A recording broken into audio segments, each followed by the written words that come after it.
I'm excited to bring up our next storyteller. Jarrett is here to talk about lunch ladies and how they've changed his life. Take it away.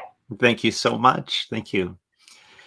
So when I was a kid in the early 1980s in Worcester, Massachusetts, my grandmother would send me out the house with a lunch in a brown paper bag, and I'd walk to school. One day in third grade, for whatever reason, that lunch didn't end up in my backpack, and I had nothing to eat. Now, I didn't get my lunch at school, but I did get my carton of milk. So I had to line up in the school cafeteria with all of my classmates. And my stomach was empty, and I could hear it growling. I could feel it tightening while my lungs filled with the smell of the cooking tater tots. And I was in near tears. But Miss Jeanne, our beloved lunch lady, she could tell something was off. And no questions asked, she fed me. Didn't have any money to give her, but she fed me. And I'll never forget that act of kindness, not just because it was her signature pizza burger, which was amazing, but that act of kindness just stayed with me over the years. Now, fast forward to 2001. My very first children's book was published. And to celebrate, I returned to my old elementary school in Worcester Public Schools, once again, leaving my grandmother's house and walking to school. And when I arrived, they set me up in the cafetorium, and I looked across the room, and there she was. Miss Jeanne, my old lunch lady. She was still busily preparing meals for the children that day. So I approached her and I said, "Hello, hi, Miss Jeanne, how are you?" And she looked at me. She cocked an eyebrow. She could tell I was familiar, and she said, "Stephen Krosoczka?"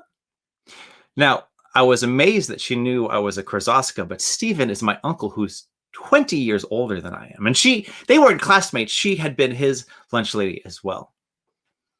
Well, we got to talking, and she told me all about her grandchildren and what her life was up to, and it just blew my mind. I thought, my lunch lady has grandchildren, which means she had children, which means that all these years, she's been going home to a family. She doesn't live in the school cafeteria. And this gave me an idea. This gave me an idea to write a book. And books are born out of these small moments.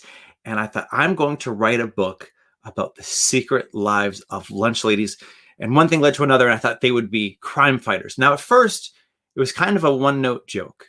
How funny is it that the lunch lady is secretly the crime fighter? And as I traveled to schools with my other books, I'd always stop by the school cafeteria, and I would talk to the lunch crew to talk to them about what they do. And it quickly dawned upon me that this needed to go a little deeper, and that this is a group that has been treated so poorly in popular culture over the years. You instantly think about the SNL sketch with Chris Farley and drag. You think about the cartoon characters of those mean, ghoulish characters. You think about the slop, the mystery meat. And I saw none of that in the schools as I traveled across the country. What I did see was an invisible workforce working so hard and not getting the credit that they were due. Fast forward a little bit more to 2009. The first Lunch Lady book is being published, and I'm celebrating at the Worcester Public Library. And it's a standing room only crowd, a few hundred people, but in the place of honor right in the front was Miss Jeanne, my old lunch lady. I invited her to this event, and I presented her with a signed book, but also a piece of artwork of the lunch lady character. And everyone in that room got on their feet. And she received a standing ovation from generations of people she had fed over the years, including Uncle Steve. So she sent me a thank you letter after that event, a letter that really, truly changed my life and shifted my thinking. Because in that letter, she thanked me for the artwork, was thrilled by the whole thing of it being a book series. But she wrote, "I loved every single kid that came through my lunch line." And I never thought about that before. You know, it was obvious, okay, my first grade teacher, Mrs. Alish, she loved us, and Mrs. Roy, our second grade teacher, she loved us. But of course, Miss Jeannie loved us. She fed us. She fed everybody. She took care of everyone at that school. Now, shortly after I'd received that letter, maybe about another 6 months after that, I received a phone call that Jeannie had passed away. And I attended her wake. And you know that anxious feeling you receive when you're stepping up to the funeral home. You're walking through those rooms. The air is cool. Everything feels very solemn. And there are photos on display of the deceased that the bereaved family members have set up. Nothing could have prepared me for what I saw when I got to that casket, because next to her casket was that artwork I'd given her at the Worcester Public Library. And it shook me to my core.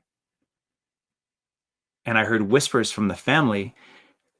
They noticed I was there, and her widow, he grabbed me by the arm and he said, "You don't understand what you did. You validated Jeannie's life work." He said, "She worked so hard. She loved so hard. She was so seldom thanked, if ever. You changed her life by presenting her with that artwork that day." Now, Jeannie is gone, but there are thousands upon thousands upon thousands of Jeannies who are working so hard every single day, and that love and that kindness echoes out of our school cafeterias from coast to coast. And in March, when everything shut down, they pivoted immediately, and they continued to feed kids through drive-through pickups, by delivering meals to centers, by delivering meals to homes. These school heroes continue to fill our children's bellies so everyone has the same access to education. So please, I beg of you, look past the pop culture stereotypes and express your gratitude whenever you can. Thank you.